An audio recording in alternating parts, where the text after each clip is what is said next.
Assalamualaikum warahmatullahi wabarakatuh.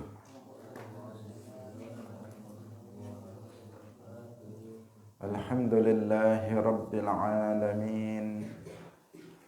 Lahun ni'matu wa lahul fadlu wa lahus sana'ul hasan.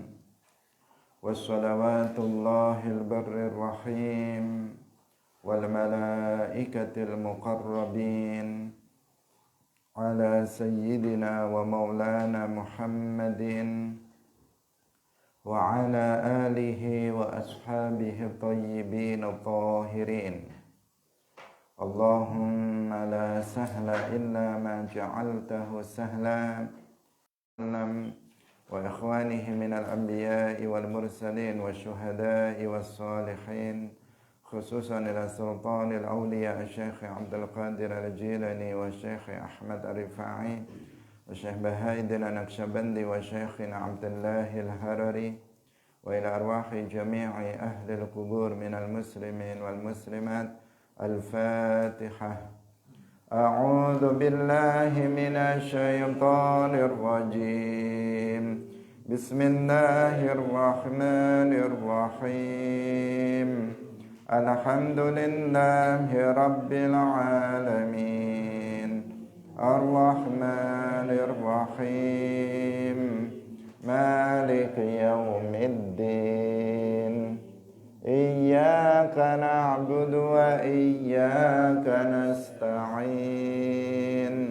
Ihdinas siratal mustaqim. Siratal ladzina an'amta 'alaihim ghairil maghdubi 'alaihim waladdallin. Amin. Hadirin hadirat kaum muslimin muslimat, pemirsa Madu TV rahimakumullah. Alhamdulillah, kita bersyukur kepada Allah Subhanahu wa taala. Pada pagi hari ini Allah Subhanahu wa taala kembali mempertemukan kita, mengumpulkan kita dalam majelis ilmiddin, dalam pengajian tafsir juz amma. Semoga Allah Subhanahu wa taala melimpahkan keberkahannya di majelis ini. Kita semuanya yang hadir mendapatkan kebaikan dengan sebab kehadiran kita ini, baik kebaikan, keberkahan dunia maupun akhirah. Amin ya rabbal alamin. Shalawat dan salam semoga tetap terlimpahkan kepada Nabi Agung Nabi Muhammad sallallahu alaihi wasallam, para sahabatnya, keluarganya, serta seluruh umat Islam yang mengikuti beliau ila yaumil qiyamah. Kita ikhlaskan niat kita masing-masing, kita ngaji lillahi ta'ala. Suratun Nasr. Pagi hari ini kita akan membahas penafsiran dari Suratun Nasr. Bismillahirrahmanirrahim. Idza jaa nasrullahi wal fath wa ra'aitan nasa yadkhuluna fi dinillahi afwaja fasabbih bihamdi rabbika wastaghfirhu innahu kana tawwaba. Madaniyatun, Suratun Nasr tergolong sebagai surah madaniyah, diturunkan ba'dal hijrah. Wa hiya 3 ayatin, dan Suratun Nasr terdiri dari 3 ayat. Bismillahirrahmanirrahim. Idza jaa nasrullahi wal fath. Idza jaa tatkalane wis teka apa nasrullahi, pitulunge Allah, wal fath lan fathu Makkah. Ai ma'unatuhu, tegese pertolongane Allah, alal a'da'i ing atase pira-pira musuh. Wal fathu lan utai fath iku fathu Makkah, fathu Makkah. Qala wasdawah sapa Al-Hasanu Al-Hasan lamma fataha tatkalane wis buka sapa ar-rasul rasul Makkah ing Makkah. Qalat wis ngucap sapa al-arabu wong Arab. Amma idza dhafira anapun tatkalane wis menang sapa Muhammadun Muhammad bi ahlil harami kelawan penduduk haram. Waqad ajarahum lan teman-teman wis njaga ing ahlu haram sapa Allahu Gusti Allah min ashabil fili sangking ashabil fil falaisa mongko ora ana iku lakum ketuwe sira kabeh bihi kelawan Muhammad yadani utawi tangan loro. Maksudnya kekuasaan. Fadkhulu mongko mlebu sapa sira kabeh fi dinillahi ing dalam agamane Allah afwajan halih berkelompok-kelompok. Wa ra'aitan nasa lan wis ningali sapa sira annasa ing menungso. Qala wis dawuh sapa al-jumhuru mayoritas ulama wafudal arabi ing pira-pira utusane wong Arab. Wa kana lan ana apa dukhuluhum manjinge wafudul Arab, bisa dibaca wafud, bisa dibaca wufud dengan fathahnya wawu atau dhammahnya wawu. Iku baina fathi Makkah ing dalam antarane fathu Makkah wa mautihi lan wafate Kanjeng Nabi sallallahu alaihi wasallam. Yadkhuluna pada mlebu sapa annas fi dinillahi ing dalam agamane Allah afwajan kalih berkelompok-kelompok. Al-Islami tegese mlebu maring Islam jama'atin kalih pira-pira jamaah katsiratin kang akeh. Kanat ana tadkhulu manjing fihi ing dalam Islam apa al-qabilatu qabilah sapa al-qabilatu qabilah bi asriha kelawan sekabehane qabilah. Ba'da ma kanu ing dalam sause barang kanu ana sapa annas iku yadkhuluna mlebu sapa annas fihi ing dalam Islam wahidan khalis siji wasnaini loro hadirin rahimakumullah. An-Nasr, surah An-Nasr, nama surah ini diambil dari ayat pertama yaitu pada lafaz Nasrullah yang artinya adalah pertolongan Allah Subhanahu wa taala. Idza jaa nasrullahi wal fath. Ketika pertolongan Allah itu telah datang. Wal fathu dan fathu Makkah. Nah, pertolongan Allah Subhanahu wa taala terhadap umat Islam. Kita tahu dalam sejarah bahwasanya umat Islam mereka hijrah meninggalkan Makkah Al-Mukarramah berpindah ke Al-Madinah Al-Munawwarah. Mereka meninggalkan semuanya. Rumah mereka ditinggalkan. Kemudian kebun mereka ditinggalkan, harta benda mereka ditinggalkan.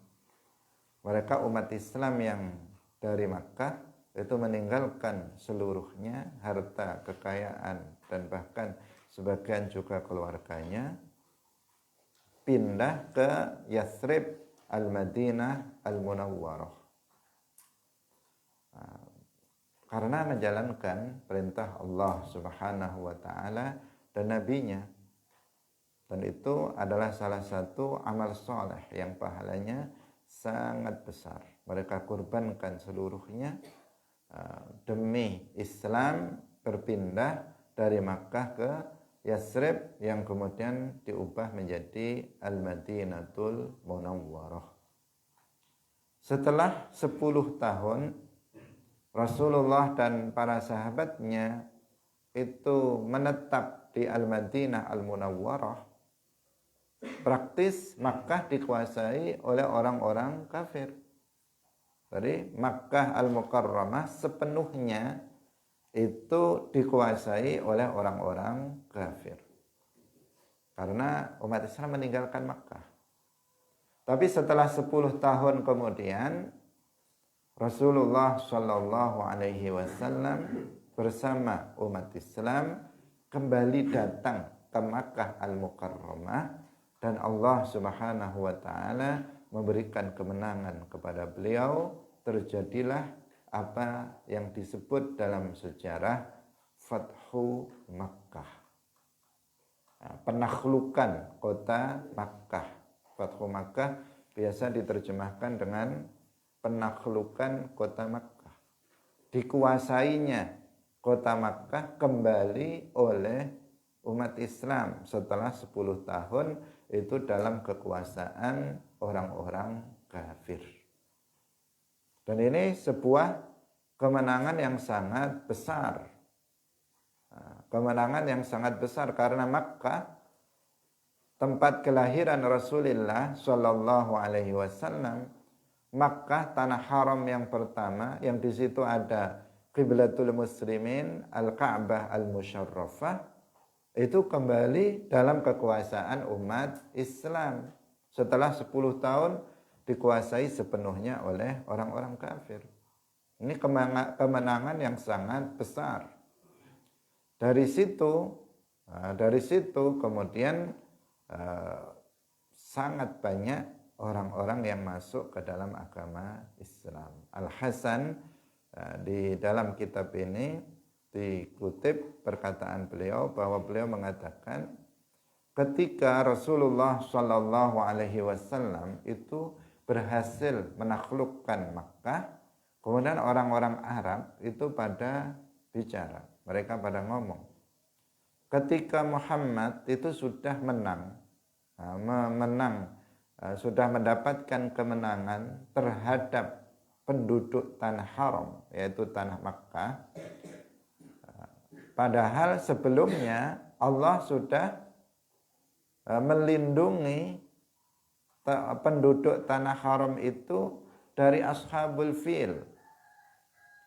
Maka di sini berarti kalian sudah nggak memiliki kemampuan untuk bisa untuk bisa melawan Nabi Muhammad Shallallahu Alaihi Wasallam. Karena itu kalian masuklah ke dalam agama Islam secara afwajan, secara berjamaah, secara berkelompok-kelompok. Artinya dalam jumlah yang sangat banyak. Jadi ini kan orang-orang Arab ini mereka menyamakan. Dulu pernah terjadi ashabul fil, Abrahah dan bala tentaranya bergajah dengan kekuatan penuh mereka tentara bergajah, artinya tentara yang pasukan yang elit ini dengan persenjataan lengkap, dengan kendaraan gajah, mereka datang untuk menghancurkan Ka'bah di Makkah. Tetapi di saat itu Allah Subhanahu wa taala melindungi penduduk Makkah dari mereka. Ashabul fil dihancurkan oleh Allah Subhanahu wa taala, penduduk Makkah dilindungi oleh Allah Subhanahu wa taala dari serbuan tentara bergajah. Tapi sekarang Muhammad dan umat Islam itu telah berhasil masuk ke Makkah. Dan Allah tidak melindungi penduduk Makkah dari Nabi Muhammad sallallahu alaihi wasallam. Artinya apa? Artinya penduduk Makkah sudah nggak bisa apa-apa. Wong ashabul Ashabul Fil saja masuk dihancurkan oleh Allah Subhanahu wa taala. Sementara Muhammad dan pasukannya dari kalangan para sahabat umat Islam, mereka masuk ke Makkah dengan mudah. Artinya Allah tidak kemudian melindungi penduduk Makkah dari umat Islam. Jadi Allah di sini tidak seperti di saat Ashabul Fil datang. Di saat Ashabul Fil datang, Allah melindungi penduduk Makkah dari mereka dan menghancurkan mereka, menghancurkan Ashabul Fil. Tapi ketika Muhammad dan umat Islam datang ke Makkah untuk menaklukkan kota Makkah, ternyata Allah tidak melindungi penduduk Makkah dari umat Islam. Artinya yang terjadi justru Allah menolong umat Islam untuk mengalahkan penduduk Makkah. Sebaliknya, Allah Subhanahu wa taala itu menolong umat Islam, bukan menolong penduduk Makkah yang ketika itu adalah orang-orang kafir. Nah, kemudian mereka mengatakan kalau sudah seperti ini, maka masuklah kalian ke dalam agama Islam. Mereka pun kemudian berbondong-bondong masuk ke dalam agama Islam. Kalau dulunya orang masuk ke dalam agama Islam itu satu-satu. Nah, ada satu orang masuk ke dalam agama Islam, 2 orang masuk ke dalam agama Islam. Itu dulunya begitu, sebelum Fathu Makkah, orang masuk Islam itu ya satu persatu, individu-individu, orang perorangan itu masuknya ke dalam agama Islam. Satu dapat hidayah, kemudian bersyahadat, masuk ke dalam agama Islam. Ada lagi satu mendapatkan hidayah dari Allah dengan sebab-sebab tertentu, kemudian dia pun masuk ke dalam agama Islam. Begitu seterusnya. Sehingga jumlah umat Islam semakin hari semakin banyak. Tapi setelah atau pasca Fathu Makkah, ketika Makkah sudah berhasil dikuasai oleh umat Islam, maka di saat itu manusia masuk ke dalam Islam itu afwajan. Nah, afwajan artinya dalam jumlah yang sangat besar, berkelompok. Banyak orang masuk ke dalam agama Islam. Banyak orang masuk ke dalam agama Islam secara berkelompok dalam jumlah yang sangat banyak. Hadirin yang dirahmati oleh Allah Subhanahu wa taala. Meskipun mereka yang masuk ke dalam agama Islam pasca Fathu Makkah, sehingga ini kan dinamakan kemenangan besar. Karena di saat itu orang berbondong-bondong masuk ke dalam agama Islam. Meskipun tadi kita katakan mereka masuk ke dalam agama Islam tidak seluruhnya itu karena hidayah Allah. Nah, mereka yang mendapatkan hidayah Allah pasca Fathu Makkah, maka mereka masuk Islam betul-betul. Mereka masuk Islam secara betul-betul memang mendapatkan hidayah dari Allah Subhanahu wa taala, sehingga kemudian mereka menjadi seorang muslim yang baik, yang taat dalam mengamalkan ajaran Islam. Tapi ada juga di antara mereka itu yang masuk ke dalam agama Islam itu tidak betul-betul. Tidak betul-betul. Mereka tidak betul-betul, maksudnya sebenarnya mereka tidak mendapatkan hidayah Allah untuk masuk ke dalam agama Islam. Tetapi mereka hanya berpura-pura saja masuk ke dalam agama Islam. Jadi motifnya itu orang masuk ke dalam Islam ramai-ramai itu bermacam-macam. Yang pertama, karena memang mendapatkan hidayah Allah. Dan jumlahnya juga banyak. Yang kedua, ada sebagian mereka itu yang masuk ke dalam agama Islam itu hanya sekedar menjalankan tren. Menjalankan trennya saja. Karena trennya saat itu ya Islam.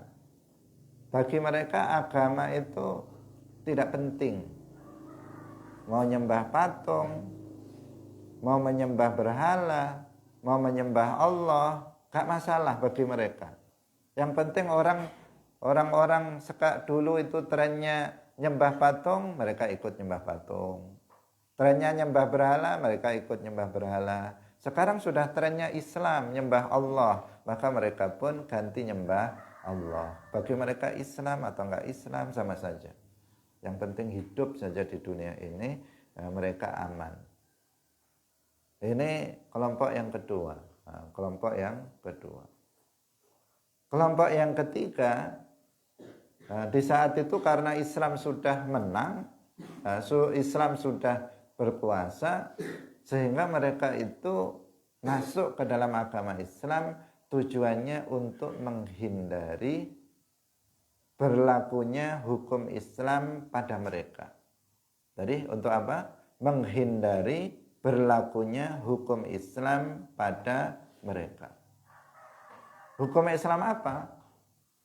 Hukum Islam apa? Yaitu hukum Islam bagi orang kafir yang tinggal di negeri Islam.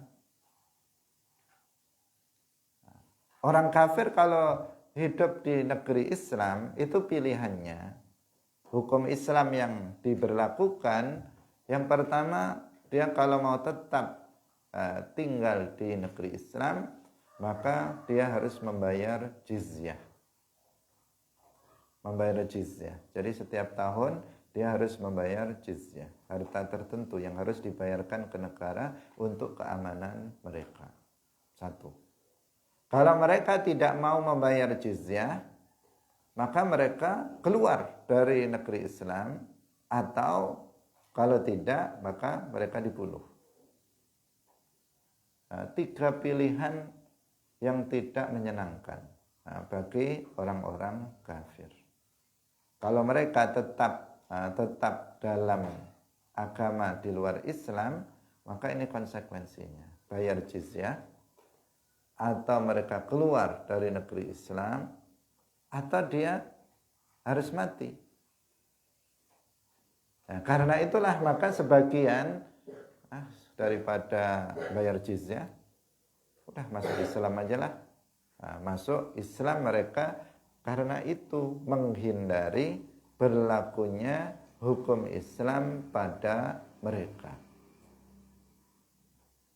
Kemudian yang keempat, ini yang paling berbahaya.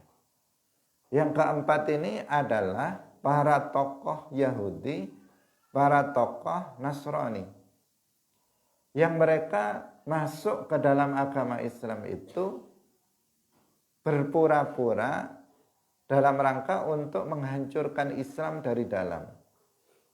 Nah, ini yang kemudian menjadi munafik, orang-orang munafik. Jadi mereka berpura-pura masuk ke dalam agama Islam, tapi tujuannya buruk. Tujuannya adalah untuk merusak Islam dari dalam. Mereka menampilkan Islam di luar, menyembunyikan kekufuran di dalam hatinya, sambil mereka menunggu momentum untuk bisa merusak Islam dari dalam. Ini orang kafir sebenarnya, tapi dia karena udah nggak memiliki kemampuan untuk melawan umat Islam, maka mereka kemudian ingin merusak Islam dari dalam dengan berpura-pura masuk ke dalam agama Islam. Nah, tapi mereka ini di masa Rasulullah Shallallahu Alaihi Wasallam masih hidup, mereka nggak memiliki kesempatan. Mereka nggak memiliki kesempatan untuk bisa merusak Islam. Demikian juga sepeninggal Rasulullah Shallallahu Alaihi Wasallam di masa Khalifah Abu Bakar As-Siddiq dan Umar bin Khattab, itu juga tidak memiliki kesempatan. Hanya saja sebagian mereka di saat Rasulullah Shallallahu Alaihi Wasallam, sebagian mereka yang masuknya Islam itu pura-pura tadi, itu banyak yang murtad. Banyak yang murtad, dan bahkan sebagian mereka ngaku jadi nabi. Seperti yang sudah kita sampaikan. Jadi mereka keluar dari Islam dalam jumlah yang sangat besar. Jadi setelah Nabi wafat itu yang keluar dari Islam bukan 1, 2, 3, 4, 5, 6 orang. Tapi sangat banyak, ratusan bahkan ribuan orang itu keluar dari Islam. Siapa mereka? Ya ini tadi orang yang enggak masuk Islamnya tidak berdasarkan karena mendapatkan hidayah. Tapi kemudian dibasmi oleh Sayyiduna Abu Bakar As-Siddiq Khalifatu Rasulullah Shallallahu Alaihi Wasallam. Sehingga di masa pemerintahan Sayyiduna Abu Bakar itu ada istilah qitalul murtadin, yaitu memerangi orang-orang murtad dan juga memerangi nabi-nabi palsu. Nah, karena saat itu sepeninggal Nabi ada sebagian orang yang mengaku-ngaku sebagai Nabi dan diikuti oleh banyak orang, sehingga kemudian diperangi dan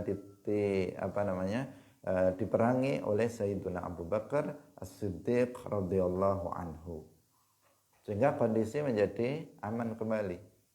Di masa Sayyiduna Umar bin Khattab radhiyallahu anhu, mereka juga nggak menemukan momentum untuk merusak Islam. Baru setelah Sayyiduna Utsman bin Affan, beliau menjadi khalifah selama 12 tahun, 6 tahun awal itu kondisi aman. Tetapi kondisi 6 tahun berikutnya itu menjadi berubah. Nah, ini orang-orang munafik yang tadi kita ceritakan ingin menghancurkan Islam dari dalam, itu mereka merasa mendapatkan momentum untuk merusak Islam, persatuan umat Islam, yaitu dengan menghembuskan fitnah terhadap Sayyidina Utsman bin Affan, menghembuskan berita hoax, berita bohong terkait dengan Sayyidina Utsman bin Affan, tuduhan bahwa Sayyidina Utsman bin Affan itu melakukan korupsi, tuduhan Sayyidina Utsman itu melakukan nepotisme terhadap keluarganya, dihembuskan oleh orang-orang munafik. Padahal tidak seperti itu. Sayyidina Utsman sama sekali tidak melakukan korupsi maupun nepotisme. Nah, tetapi itu hanya fitnah yang dilontarkan oleh mereka, orang-orang munafik ini, yang akhirnya membuat gonjang-ganjing di tengah umat Islam. Sayyidina Utsman kemudian didemo oleh sebagian umat Islam yang termakan oleh provokasi orang-orang munafik ini, yang kemudian terjadi demo besar dan berakhir dengan terbunuhnya Sayyidina Utsman bin Affan. Setelah itu kondisi tidak membaik. Setelah Sayyidina Ali naik sebagai khalifah, maka terjadi perang saudara, perang di antara umat Islam sendiri. Ribuan, ratusan ribu umat Islam mati dalam perang saudara. Ada perang Jamal, yaitu perang di mana Sayyidina Ali ibn Abi Thalib menghadapi orang-orang yang membatalkan baiatnya, yang tinggal yang di daerah Hijaz, di Makkah, di Madinah. Mereka karena Sayyidina Ali memindahkan pemerintahannya ke Kufah. Tapi ada orang-orang yang tinggal di Makkah, Madinah, mereka membatalkan baiatnya terhadap Sayyidina Ali dan memerangi Sayyidina Ali. Mereka kemudian dikalahkan oleh Sayyidina Ali dalam perang Jamal. Kemudian ada orang-orang yang tinggal di Syam, di Damaskus dan sekitarnya, yang mengikuti Muawiyah bin Abi Sufyan. Mereka juga dari awal nggak mau membaiat Sayyidina Ali, sehingga terjadi perang besar antara Sayyidina Ali dan orang-orang Syam, umat Islam juga. Ratusan ribu orang mati dalam peperangan itu. Perangnya disebut perang Siffin. Ini keberhasilan orang-orang munafik untuk mengacak-ngacak, untuk merusak Islam dari dalam, mengadu domba umat Islam, sehingga terjadi saling bunuh di antara umat Islam, saling serang, saling perang di antara umat Islam. Tetapi kita meyakini umat Islam bahwa ketika itu pihak yang benar adalah pihak Khalifah Sayyidina Ali bin Abi Thalib radhiyallahu anhu. Itu berada di pihak yang benar. Beliau memerangi mereka Ahlus Siffin adalah dalam rangka menjalankan perintah Allah Subhanahu wa ta'ala. Wa qatilul lati tabghi. Begitu firman Allah, perintah Allah. Perangilah mereka kelompok yang melakukan bughat, yang mereka melakukan ketidaktaatan terhadap khalifah, terhadap pemerintah yang sah. Itu ngelantur ke sana. Tapi kita bicara tentang tadi itu, masuknya umat Islam secara besar-besaran pasca Fathu Makkah. Ternyata alasan mereka enggak semua murni lillahi ta'ala, tidak semuanya murni karena mendapatkan hidayah Allah. Meskipun yang masuk Islam karena hidayah Allah, itu jumlahnya juga sangat besar di saat itu. Pokoknya Islam mendapatkan kemenangan besar. Nah, makanya disebut dalam Al-Quran, idza jaa nasrullahi wal fath. Ketika pertolongan Allah itu telah datang. Ketika Fathu Makkah itu telah terjadi. Maka umat Islam atau maka kemudian manusia orang-orang Arab ketika itu berbondong-bondong mereka masuk ke dalam agama Islam. Tidak lagi satu persatu masuknya ke dalam agama Islam, tetapi mereka masuk ke dalam Islam secara berkelompok, jamaat. Fasabbih bihamdi rabbika. Kita lanjutkan. Fihi qaulani. Iku fihi yang dalam ayat fasabbih bihamdi rabbika qaulani utawi pendapat loro. Ahaduhuma utawi salah sijine qaulani annahu sak temene fasabbih iku as-shalatu salat. Qala wis dawuh ing qaul sapa Ibnu Abbasin Ibnu Abbas. Wasani lan utawi kang kaping pindho iku at-tasbihu tasbih al-ma'rufu kang ten kenal. Qalahu ngucap ing qaul sapa jama'atun sekelompok minal mufassirina saking pira-pira ahli tafsir. Jadi fasabbih kalau secara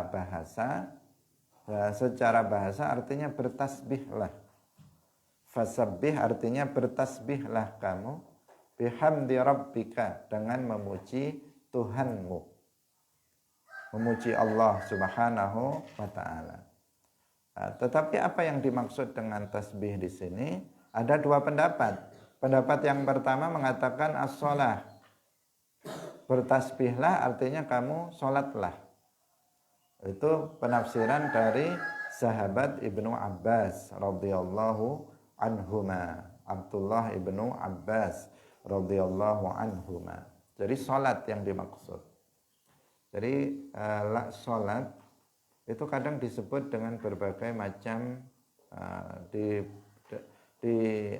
disebut dengan berbagai macam istilah sebutan.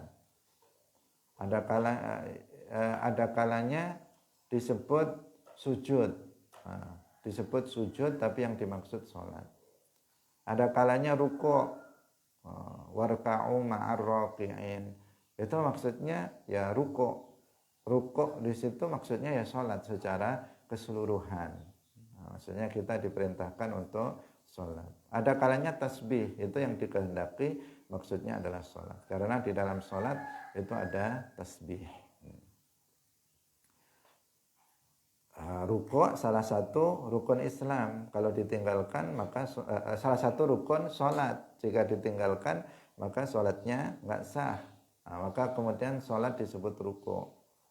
Sujud juga salah satu rukun sholat. Apabila sujud ditinggalkan maka sholatnya nggak sah. Sehingga sholat kadang disebut sebagai sujud. Tasbih juga demikian. Salah satu bacaan dalam ruku', dalam sujud itu kan tasbih, bacaan tasbih. Sehingga sholat juga kadang disebut dengan istilah tasbih. Disebut sebagian tetapi yang dimaksud keseluruhan. Itu majaz, namanya majaz. Pendapat yang kedua mengatakan itu tasbih yang ma'ruf. tasbih yang dikenal, subhanallah, itu namanya tasbih. Subhanallah, subhanallah, itu namanya tasbih. Maknanya apa tasbih itu? Yaitu mensucikan Allah subhanahu wa ta'ala dari menyerupai makhluknya. Itu yang disebut dengan tasbih. Mensucikan Allah subhanahu wa ta'ala dari menyerupakan makhluk. Subhanallah, artinya Allah itu maha suci dari menyerupai makhluk. Dia bukan jisim, dia bukan benda yang memiliki bentuk, ukuran. Dia zat yang adanya tanpa tempat, tanpa arah. Maha suci dari sifat-sifat makhluk. Itu makna subhanallah. Jadi kalau kita sedang membaca tasbih, subhanallah, subhanallah, subhanallah. Maknanya seperti itu. Bahwa Allah subhanahu wa ta'ala itu maha suci. Maha suci artinya tidak disifati sama sekali dengan sifat-sifat makhluk. Karena memang Allah itu bukan makhluk. Wastaghfirhu innahu kana tawwaba. Wa kana lan ana sapa Nabi sallallahu alaihi wasallam ba'da nuzuli hadhihi surati ing dalam sawise tumurune surah iki iku yuksiru ngakeh-ngakehaken sapa Kanjeng Nabi min qauli saking ucapan subhanallahi wa bihamdih astaghfirullah wa atubu ilaih. Rawahu ngriwayataken ing hadis sapa Ahmad an Aisyah saking Aisyah wal Bukhari lan Imam Bukhari wan Nasa'i lan Nasa'i wa ghairuhuma lan liyane Al Bukhari wan Nasa'i anha saking Sayyidah Aisyah bilafdhin akhara kelawan lafadz akhara kang weneh.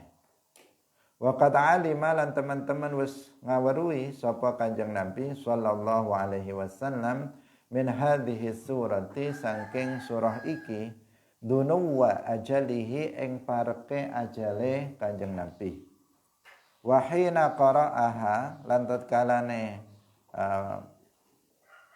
maos sapa Kanjeng Nabi ing surah alaihi salam istabsyara aweh kabar gembira sapa Kanjeng Nabi as-sahabata ing sahabat wa bakalan wis nangis sapa al-Abbasu al-Abbas faqala nuli dawuh sapa Kanjeng Nabi wa malan iku apa wa malan apa yubakika ndadekaken nangis ing sira apa ma ing sira ya ammu wahai pamanku qala dawuh sapa Abbas al-Abbas nu'iyat ilaika nafsuka faqala innaha laka ma taqulu fa'asha ba'daha sanatain.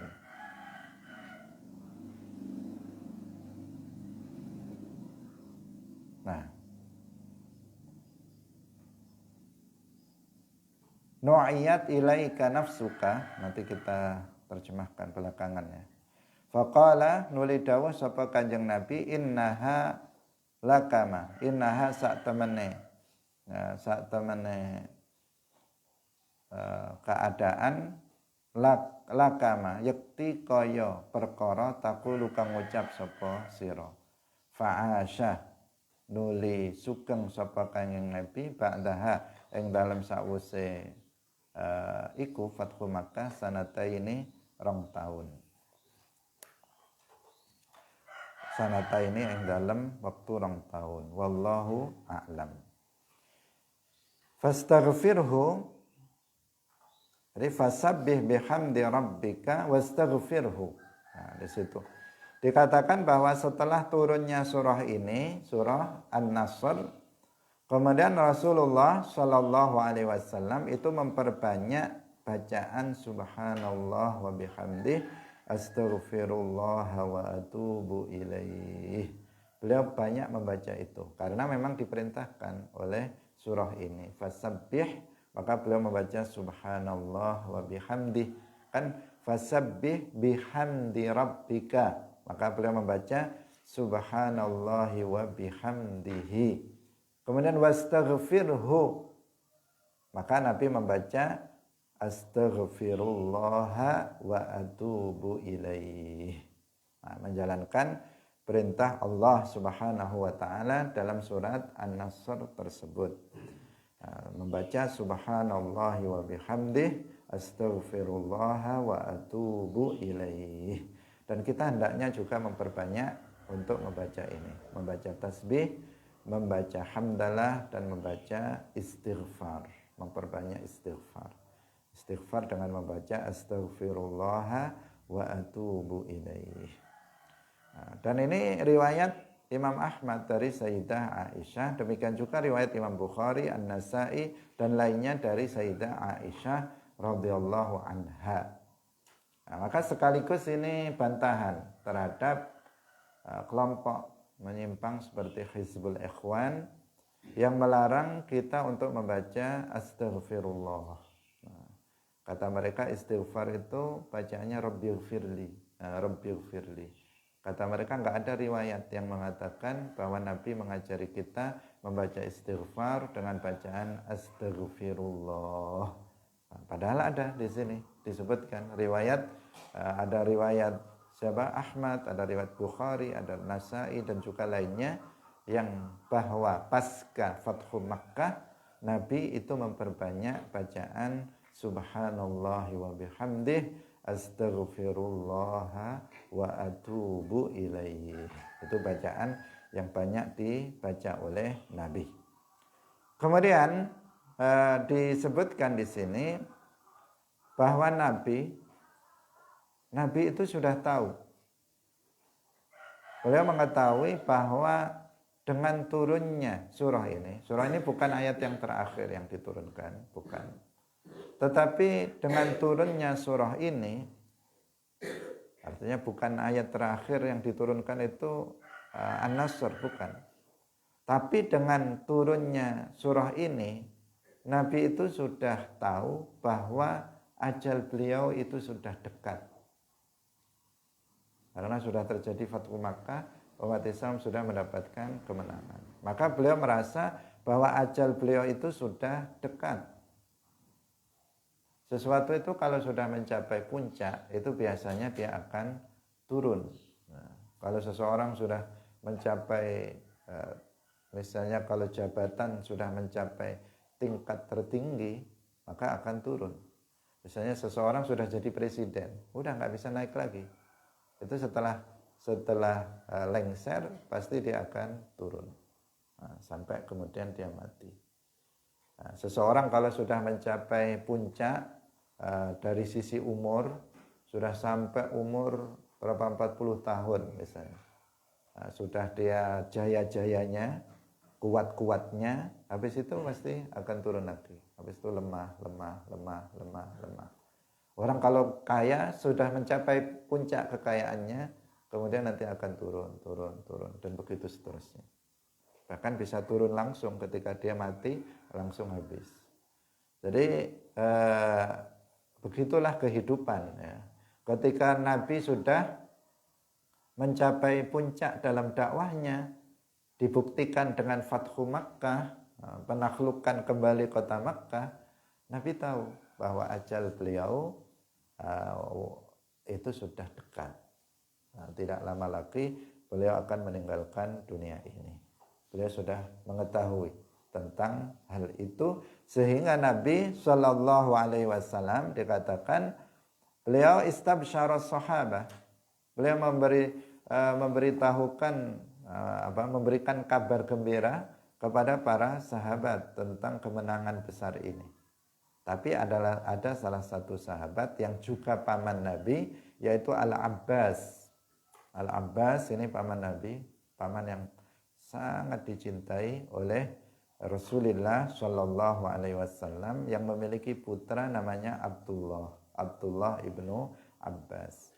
Al-Abbas ini paman beliau itu menangis ketika di satu sisi Nabi memberitahukan kabar gembira tentang Fathu Makkah, kemenangan besar bagi umat Islam.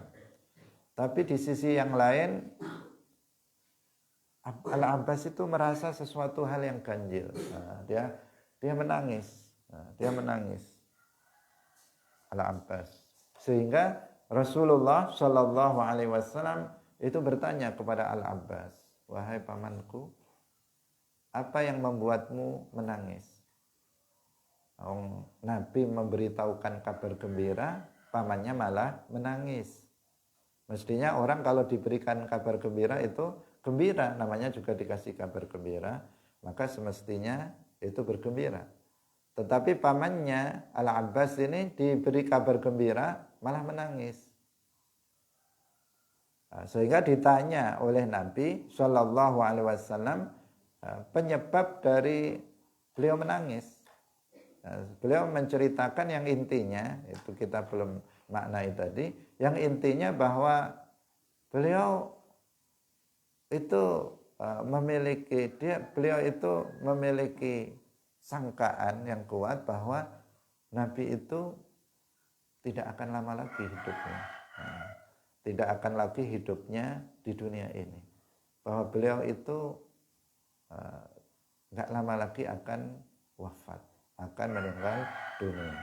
Itu firasat dari Al-Abbas, dari istibsyar atau kabar gembira yang disampaikan oleh Rasulullah Shallallahu Alaihi Wasallam. Kemudian Nabi mengatakan, yang kamu bilang itu benar.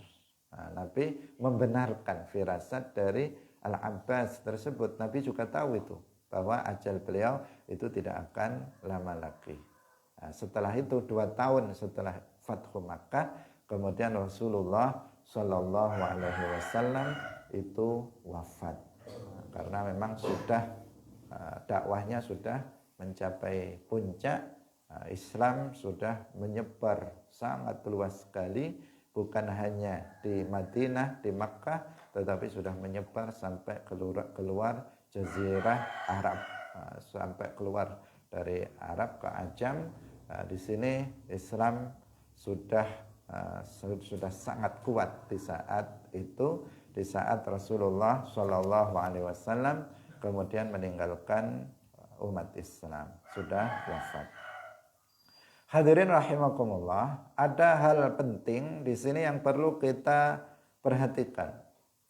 Nabi Shallallahu Alaihi Wasallam tadi dikatakan membaca Subhanallah, Subhanallahi wa bihamdih, astaghfirullah wa atubu ilaih. Ada muncul pertanyaan, kenapa Nabi beristighfar? Apakah Nabi melakukan sebuah dosa? Apakah Nabi melakukan sebuah kemaksiatan? Tentu saja tidak. Tentu saja tidak karena itu. Karena istighfar itu tidak selalu untuk menghapus dosa. Jadi istighfar itu tidak selalu untuk menghapus dosa. Tidak selalu seperti itu. Iya, terkadang begitu. Kalau kita yang mengatakannya, astagfirullah, astagfirullah, astagfirullah, maka itu kita mengucapkannya karena kita banyak dosa. Kita bertaubat kepada Allah Subhanahu wa taala, menyesali semua dosa yang pernah kita lakukan. Dalam hati kita menyesal terhadap semua dosa maksiat yang pernah kita lakukan. Di lisan kita mengatakan astaghfirullah, astaghfirullahaladzim wa atubu ilaih, astaghfirullah wa atubu ilaih. Ini kita kalau yang mengucapkan istighfar itu kita, maka ya karena kita untuk menghapuskan dosa, untuk menghapuskan dosa, agar Allah mengampuni dosa-dosa kita. Tapi kalau yang membaca istighfar itu adalah Nabi, itu adalah li raf'id darajah. Bukan untuk menghapuskan dosa, tetapi untuk mengangkat derajat beliau, untuk meninggikan derajat beliau. Semakin banyak istighfar beliau lafalkan, maka semakin tinggi derajat beliau. Seperti yang kita ketahui dalam riwayat yang lain bahwa Rasulullah Shallallahu Alaihi Wasallam itu beristighfar dalam sehari, dalam sebagian riwayat tidak kurang dari 70 kali. Dalam riwayat yang lain tidak kurang dari 100 kali beliau beristighfar. Kalau kita berapa kali beristighfar dalam sehari semalam? Nabi tidak kurang dari 100 kali. Kita kalau habis sholat beristighfar misalnya 3 kali, maka 3 kali 5. Baru 15 kali sehari semalam. Itu kalau kita wiritan habis sholat. Ada yang habis sholat, assalamualaikum langsung pergi. Enggak membaca astaghfirullahaladzim. Nah, minimal kita masih 15, padahal dosa kita banyak. Nabi yang enggak punya dosa, beliau beristighfar minimal 100 kali dalam sehari semalam. Semestinya kita ya lebih dari 1000 kali. Sebanding dengan dosa yang kita lakukan semestinya. Tapi nyatanya kebanyakan kita jarang beristighfar. Dosanya banyak, jarang beristighfar. Jadi ada kalanya istighfar itu untuk menghapus dosa seperti kita ini. Ada kalanya istighfar itu adalah untuk raf'ud darajah, yaitu untuk mengangkat derajat itu yang berlaku pada Nabi dan juga Nabi Muhammad dan juga para Nabi yang lainnya. Para Nabi yang lainnya itu ada sebagian mereka yang beristighfar. Yang istighfarnya adalah istighfar bukan untuk menghapuskan dosa. Khusus untuk Nabi jelas itu bukan untuk menghapuskan dosa, tetapi untuk mengangkat derajat beliau. Hadirin yang dirahmati oleh Allah Subhanahu wa ta'ala. Kalau istighfar itu diucapkan oleh anak-anak, misalnya anak kecil belum balik, dia mengatakan astagfirullah, astagfirullah. Atau kita membaca istighfar untuk anak kecil misalnya. Maka itu kalau kita anak kecil meninggal umur misalnya belum balik, dia umur 7 tahun, disolati atau tidak? Disolati kan? Disolati juga. Dalam sholat itu doanya juga sama. Doa istighfar itu juga sama. Allahumma arhamhu, Allahumma gfir lahu warhamhu wa'afihi wa'fu anhu, itu tetap ada doa ampunan untuk anak itu. Padahal anak kan nggak punya dosa. Anak nggak punya dosa karena kalau sudah balik baru dia kemungkinan dia mendapatkan dosa karena dia mukallaf. Kalau sebelum balik dia tidak mukallaf. Tidak mukallaf itu tidak diberikan beban untuk menjalankan syariat Islam. Tapi doanya kok tetap ada doa istighfar untuk anak-anak. Nah, ini istighfarnya bukan untuk menghapus dosa juga, tetapi ini untuk untuk menghilangkan taksir atau taksir itu kecerobohan yang dilakukan oleh si anak tersebut di umurnya yang belum balik itu. Dia kadang secara zahir anak kecil kan dia melakukan hal-hal yang salah, tetapi itu tidak bernilai dosa indallah karena dia belum mukallaf. Tetapi untuk menghapuskan itu kemudian didoakan ampunan, yang artinya untuk menghapuskan taksir, kecerobohan yang pernah dilakukan oleh anak itu, yang secara zahir jika dilakukan oleh orang mukallaf, orang yang tua, maka itu dosa. Tapi jika dilakukan anak itu bukan dosa. Jadi di sini wastaghfirhu, khitabnya kepada Nabi, diperintahkan untuk istighfar. Bukan artinya bahwa Nabi berdosa, tetapi dalam rangka untuk menaikkan derajat beliau. Wallahu a'lam. Alhamdulillah sudah selesai suratul Nasr.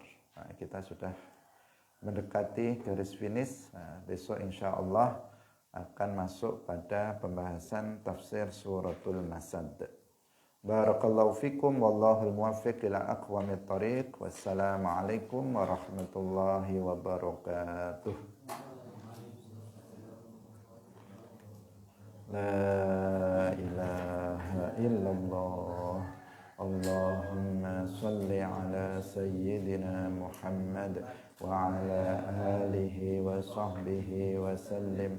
Rabbi ghfirli wa liwalidayya wa lil mu'minina wal mu'minat.